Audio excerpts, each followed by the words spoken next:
जय माता दी दोस्तों। Hello champions, hello Smarties.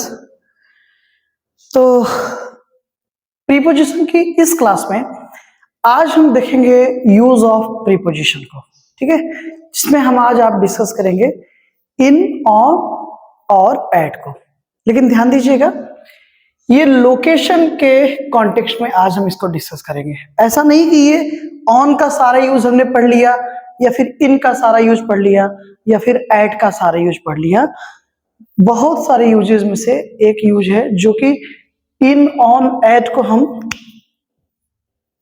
Location के कॉन्टेक्स्ट में जब हम आप यूज करते हैं तो वहां पर आज हम देखेंगे इन और ऑन, एट कब यूज होता है किसी भी लोकेशन, किसी भी प्लेस के कॉन्टेक्स्ट में, लोकेशन के कॉन्टेक्स्ट में। ओके, सबसे पहले आप देखिए ऑन को।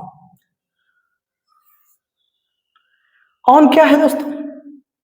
ऑन किसी भी सरफेस पे, ध्यान से समझिए, सरफेस का मतलब सतह, सरफेस का मतलब क्या समझेंगे आप? सतह समझेंगे। थोड़ा सा समझिए कैसे।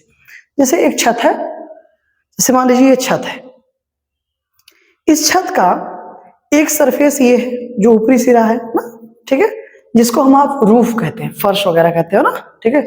छत पे मान लो हम खड़े हैं, तो जिस पर हम आप खड़े हैं वो छत का ऊपरी सतह है, यानी कि वो अपर सरफेस है। और छत के इस अपर सरफेस को हम आप क्या बोल रहे हैं? रूफ बोल रहे हैं। क्लियर? और ये जो निचली सतह है जिसको हम आप लोअर सरफेस कहते हैं, इसको हम आप बोलते हैं सीलिंग, CEILNG, राइट, सीलिंग बोलते हैं इसको। तभी देखिए, जब जो फैन लगाते हैं हम आप कहते हैं ना सीलिंग फैन है, राइट, तो सीलिंग फैन उसका नाम नहीं है, ध्यान से समझिए, वो फैन लग सीलिंग में रहा है, इसलिए उसको हम सीलिंग फैन कह रहे हैं, ठीक है ना। तो छत की अपर सरफेस को आप रूफ कह रहे हो और लोअर सरफेस को हम क्या करें?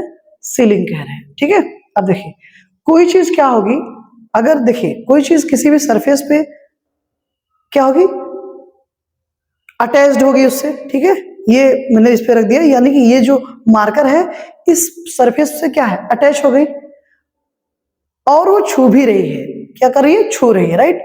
कोई भी वस्तु, कोई भी चीज, कोई भी किसी सरफेस पर हो या उसके ऊपर हो और उससे टच भी हो रहा है अगर, तो वहां पर ऑन प्रीपोजिशन आएगा दोस्तों। क्लियर?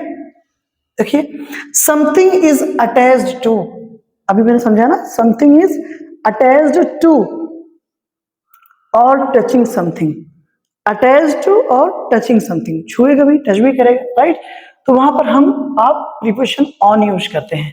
अच्छा, इसका हिंदी में जब आप सेंस कन्वे करते हो तो सेंस क्या आएगा? पर और ऊपर हम आप दोनों कह सकते हैं और दोनों सही होता है, ठीक है। जैसे, ध्यान से मैं एक बार फिर से रिपीट कर रहा हूं दोस्तों, ये लोकेशन के कॉन्टेक्स्ट में हम आप ऑन को देख रहे हैं अभी, राइट। जैसे देखिए, the cat is on the table, बिल्ली कहां पर है? मेज पर है, राइट। अब देखो, इसको दो तरीके से कहा जा सकता है। The cat is on the table को हम दो तरीके से बोल सकते हैं। पहला कि बिल्ली मेज पर है, ठीक है, और दूसरा बिल्ली मेज के ऊपर है। तो दोनों ही सिचुएशन में क्या है? कोई भी चीज किसी सरफेस से अटैच हो और उसे टच भी कर रही हो, यानी कि उसके ऊपर हो और टच भी हो रहा है, तो ऑन प्रीपोजिशन आएगा, राइट। तो चाहे आप कहिए कि बिल्ली मेज पर है या फिर आप कहिए बिल्ली मेज के ऊपर है, both have same sense, there is no problem at all, there is no difference. The cat is on the table, ये रहा आपका प्रीपोजिशन और ये रहा उसका ऑब्जेक्ट, ठीक दोस्तों। बिल्ली मेज पर है या बिल्ली मेज का ऊपर है? अब बिल्ली मेज पर होगी तो सीधी सी बात है, मेज से वो अटैच है और उसके सरफेस पे है और उससे टच भी है। क्लियर? ऑन आएगा। Sarla is sitting on the chair, sitting on the chair, कुर्सी पे बैठी है, कुर्सी के ऊपर बैठी है, तो किसी सरफेस पे है और सरफेस पे टच भी है, तो on. The bucket was on the roof, जो बाल्टी है वो छत पर है। जब छत पर आप दोस्तों बाल्टी रखेंगे तो सीधी सी बात है ना, उसको सरफेस पे आप रखोगे तो टच भी होगा। तो किसी भी सरफेस पे कोई चीज हो, अटैच्ड हो उससे और टच भी कर रही हो, तो हमेशा ऑन प्रीपोजिशन आएगा। क्लियर? और आप जानते हैं किसी भी प्रीपोजिशन के बाद आने वाला नाउन या प्रोनाउन उस प्रीपोजिशन का ऑब्जेक्ट होता है। ओके, ये ठीक।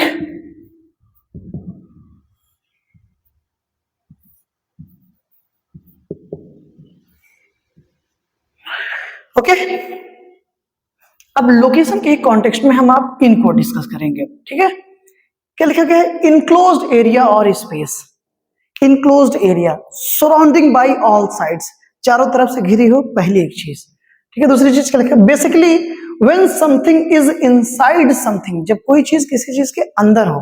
खूब अच्छे से समझते हैं, देखिए क्या है इनक्लोज्ड एरिया का एक मतलब। तो दोस्तों ये हो गया कि हम किसी जगह बैठे हैं और वहां चारों तरफ से या तीन तरफ से घिरे हैं। जैसे कमरे में आप बैठोगे तो दीवारें होती हैं, राइट। तो हम आप जब बैठे वो एक इनक्लोज्ड एरिया है, ठीक है, चारों तरफ से पैक है, कोई दिक्कत वाली बात नहीं। पहला तरीका ये हो गया, यहां पर भी प्रिपोजिशन इन आएगा, ठीक है। दूसरा, जैसे हम आप सपोज करिए किसी पार्क में बैठे हैं, ठीक है। तो मैक्सिमम चांसेस हैं कि कुछ पार्क ऐसे जो घेरे होते हैं, मान लीजिए नहीं घेरा है, लेकिन तब भी उसकी एक बाउंड्री लाइन तो होगी ही ना। हम उस बाउंड्री लाइन के अंदर ही तो हैं, ध्यान से समझिएगा। कहने का मतलब ये है कि जैसे अब ऐसा तो है नहीं कि पूरे शहर को ही पार्क कहा जाएगा, कोई पर्टिकुलर कुछ दायरा होगा ना उसका। ये रहा, जब आप नक्शा देखते हो, मैप देखते हो, तो वहां पर पार्क का पूरा दायरा बना होता है। उस दायरे के हम आप अंदर ही तो हैं, तो उसी को इनक्लोज स्पेस कहा जा रहा है। एक तो ऐसे समझ लीजिए कि घिरा हो तो वो इनक्लोज स्पेस खूब अच्छे समझ में आता था, कमरे में है, अच्छा ठीक है, चारों तरफ दीवार है, मतलब इनक्लोज स्पेस है। लेकिन ध्यान दीजिएगा, ये तो सही है, लेकिन इसी के साथ साथ ये भी हमको ध्यान देना है, इनक्लोज एरिया हम उसको भी कह रहे हैं, जैसे कोई बॉर्डर लाइन अगर है, जैसे हम आप पार्क में बैठे हैं या किसी शहर में हैं, मान लो सुल्तानपुर में है, ठीक, तो सुल्तानपुर का एक दायरा है कि सुल्तानपुर जो सिटी है या सुल्तानपुर का जो जिला है कितनी दूर में है, इसकी बॉर्डर लाइन कहाँ कहाँ तक है। तो उस बॉर्डर लाइन के हम आप अंदर ही तो हैं, तो उसको भी हम आप इनक्लोज्ड एरिया ही समझें, प्रीपोजिशन इन ही आएगा। क्लियर? तो पूरी उम्मीद है कि आपको इनक्लोज्ड एरिया इससे समझ में आ गया होगा, ठीक है। इनक्लोज्ड एरिया को हमने दो तरीके से समझ लिया। तीसरा दोस्तों, मान लीजिए कोई चीज है, उसके अंदर कोई चीज है, तब भी प्रीपोजिशन इन आएगा। सरफेस पे हो, टच है तो ऑन, लेकिन अगर उसके अंदर कोई चीज हो तो इन। जैसे मान लीजिए कि अभी यहां तो कोई डिब्बा है नहीं, ठीक है, सपोज करिए कि कोई डिब्बा है, ठीक है। डिब्बा अगर उसका ढक्कन बंद है दोस्तों, उस पर हमने ये मार्कर रख दिया, तो मैं कहूंगा कि मार्कर डिब्बे के ऊपर है या मार्कर डिब्बे पर है। तो अब देखो, उसके सरफेस पे होगी और टच भी होगी, क्या होगा? ऑन आ जाएगा प्रिपरेशन। अब मान लीजिए ढक्कन खुला हुआ है, अब बॉटल के अंदर मैंने इस मार्कर को डाल दिया, तो मैं क्या बोलूंगा? मार्कर बॉटल में है। समझना मेरी बात को, मार्कर कहाँ है? बॉटल में है ना। तो अब ये मार्कर कहाँ है? बॉटल के अंदर है, यानी मतलब ये बॉटल के अंदर है, राइट। तो यहां पर प्रिपरेशन क्या आएगा? इन आएगा, ठीक है। जैसे मान लीजिए कलम है, कलम या कोई गेंद है, अगर वो किसी बॉक्स के अंदर है दोस्तों, तो preparation in. The ball is in the box, okay. लेकिन अगर वही बॉल वो बॉक्स का आप जो लिफाफा होगा, गत्ता होगा, बंद कर दीजिए, उसके ऊपर आप रख देंगे। अगर सरफेस की हम आप बात करें तो उस पर रखी गई है बॉल और टच है, तो प्रिपरेशन ऑन आएगा। लेकिन अब वही आप बॉक्स खोल दीजिए और उस बॉक्स के अंदर बॉल को डाल दीजिए, अब ये हो गया दोस्तों इन, क्योंकि वो इनक्लोज्ड एरिया आ गया, स्पेस आ गया वहां पर, ठीक है ना। ऐसे समझिएगा। तो हम बोलेंगे कि the ball is in the box, but the ball is on the box, ठीक है। बॉल बॉल बॉक्स पर है, बॉक्स के ऊपर है तो ऑन, बॉक्स में है तो यस इन। हिंदी में सेंस इसका दोस्तों में आएगा, इस सेंस में, ओके। इनक्लोज एरिया स्पेस आपको उम्मीद करता हूं समझ में आया होगा। ये भी समझे होंगे आप कि basically when something is inside something, अगर बॉल बॉक्स के अंदर है तो इन, ओके। देखिए, the pen is in the box, कलम कहां है? बॉक्स में है, ठीक है। तो प्रीपोजिशन क्या है दोस्तों? इन। बॉक्स उसका क्या है? ऑब्जेक्ट है, ओके। दूसरा देखिए, you were in the room, तुम कमरे में थे, क्लियर, प्रीपोजिशन में आएगा, enclosed area. Sohan lives in Sultanpur, Sohan कहाँ है? सुल्तानपुर में है, एक बॉर्डर लाइन है ना, उसी के अंदर होगा वो इनक्लोज्ड स्पेस। तो प्रीपोजिशन क्या है दोस्तों? इन। सुल्तानपुर क्या है? ये एक नाउन है, तो इसका हो गया क्या? ऑब्जेक्ट। प्रीपोजिशन के बाद आने वाला नाउन या प्रोनाउन उसका ऑब्जेक्ट ही होता है, ओके। अब आइए हम आप ऐड को देखते हैं।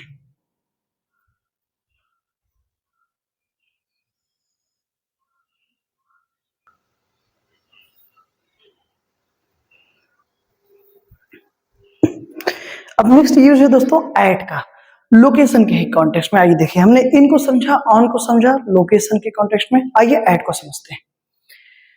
At, it shows an exact position और लोकेशन। जब हम किसी एग्जैक्ट पोजीशन और लोकेशन की बात करेंगे तो हमेशा एट आएगा। क्या लिखा गया दोस्तों, देखिए, at tells us that the following noun is located at a specific और पर्टिकुलर पॉइंट और लोकेशन। पॉइंट दैट मींस कोई पर्टिकुलर पॉइंट है दोस्तों।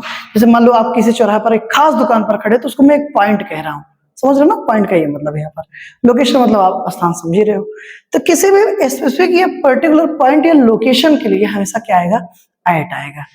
ठीक है, जैसे एग्जांपल के थ्रू समझने का प्रयास करते हैं। अंतर समझिए, अंतर समझिए लिखा गया है, देखिए क्या लिखा गया, you were waiting in the hotel, you were waiting in the hotel, तुम होटल में इंतजार कर रहे थे। इसका मतलब जानते हैं क्या दोस्तों, आप होटल के अंदर बैठकर किसी का इंतजार कर रहे थे। ठीक है, एक इनक्लोज्ड स्पेस के अंदर, इसलिए प्रीपोजिशन क्या आया, इन। यहां पर इन ये बता रहा है कि आप होटल के अंदर बैठ के किसी का इंतजार कर रहे थे, ये है इन। ठीक है, अब ये क्या है, यू वर वेटिंग, सेंटेंस सब वही है बेटा दोस्तों। वहां पर होटल था, यहां पर हमने ताजमहल कर दिया। आप होटल भी कर सकते हो, no problem at all, clear. ठीक है, यू वर एट ताजमहल या फिर you were waiting at the hotel. ठीक है, no problem at all. Taj Mahal erase करो, द होटल लिखो, कोई समस्या है तो ओके। देखिए, अब इस इन और एट को समझने का प्रयास करें आप। अगर इन लगा है दोस्तों, इंतजार दोनों में हो रहा है, होटल पर ही। देखो, अब देखिए ध्यान से अंतर समझिए। अगर आप करें कि you were waiting in the hotel, यानी कि आप होटल के अंदर बैठकर किसी का इंतजार कर रहे थे, एक इनक्लोज्ड स्पेस के अंदर, राइट। लेकिन आप ये कह रहे हो अगर कि you were waiting at the hotel, ठीक है, तो इसका मतलब ये है ना कि वो होटल के अंदर बैठ के इंतजार नहीं कर रहा था, बल्कि यहां पर होटल को एक एग्जैक्ट प्लेस, एक एग्जैक्ट लोकेशन के तौर पर लिया जा रहा है। ठीक है, कहने का मतलब जब ये तक मान लीजिए फोन किया आपके दोस्त ने और कहा, हाँ यार कहाँ मिलोगे, कहाँ इंतजार कर रहे थे मेरा। अरे भैया वही जो होटल है ना, आप किसी होटल का नाम ले लो यार, अजीब का रेस्टोरेंट या फिर कोई भी होटल ले लो, ताज होटल। हाँ भाई, ताज होटल पे मैं इंतजार कर रहा था आपका, राइट। तो ताज होटल पर इंतजार कर रहा था, तो यहाँ पर एड का सेंस हिंदी में अगर आप देखोगे तो पर वगैरह आएगा, राइट। पर इंतजार करने का मतलब क्या है कि जैसे होटल के आप आस पास हो सकते हो, बोलते हैं भैया कहाँ खड़े हैं, अरे भैया देखिए होटल के पास खड़े हैं, होटल के पास। हाँ, तो क्यों, क्योंकि उस होटल को आप एक पर्टिकुलर लोकेशन के तौर पर इस्तेमाल कर रहे हो। अब आई बात समझ में। अगर आप उसके अंदर इंतजार करते, इनक्लोज्ड स्पेस में होते, क्योंकि होटल का एक दायरा है ना, आप होटल के दायरे से बाहर हो भाई, उसके आसपास कहीं खड़े होकर उसको एक लोकेशन के तौर पर यूज कर रहे हो, तो इसलिए एट। अगर उसके अंदर होते तो in. Okay, Sarla is waiting at the entrance. देखिए, एंट्रेंस का मतलब प्रवेश द्वार होता है दोस्तों। आप मॉल वगैरह गए हो, ठीक है, वहां पर देखो जब आप गेट से अंदर जाते हो तो वही एंट्रेंस है, प्रवेश द्वार है। ठीक है, अब ध्यान से समझो। अगर आप किसी का मॉल के अंदर वेट कर रहे थे, हाँ यार कहाँ हो, अरे भैया यही मॉल पे है यार, मॉल के अंदर है, हाँ यही इंतजार कर रहे हैं, ठीक है, तो इन द मॉल हो जाएगा। ठीक है, लेकिन अब सुनो, हाँ यार कहाँ हो, मैं तो मॉल के अंदर हूँ, फोन आया, कहाँ हो, मैं तो मॉल के अंदर हूँ भाई, अरे यार मैं तो यहाँ बाहर, मतलब जो एंट्रेंस गेट है ना उस पर खड़ा हूँ। अब आप एक, जैसे मॉल में बहुत सारी जगह होती हैं, कैश काउंटर होता है, एंट्रेंस होता है, ऐसे ही चेंजिंग रूम होता है, बहुत सारी चीजें होती हैं, राइट। तो इस एंट्रेंस को आप एक एग्जैक्ट लोकेशन के तौर पे यूज कर रहे हैं, इसलिए क्या आएगा, एट आएगा। उम्मीद करता हूं आपको समझ में आया होगा। And if you have any kind of problem, any kind of issue, feel free to tell me. There is no problem at all in the comment box. Till that, thank you so much, and thank you so much for this class. Have a great day. Jai Mata Di. See you in next class. Thank you.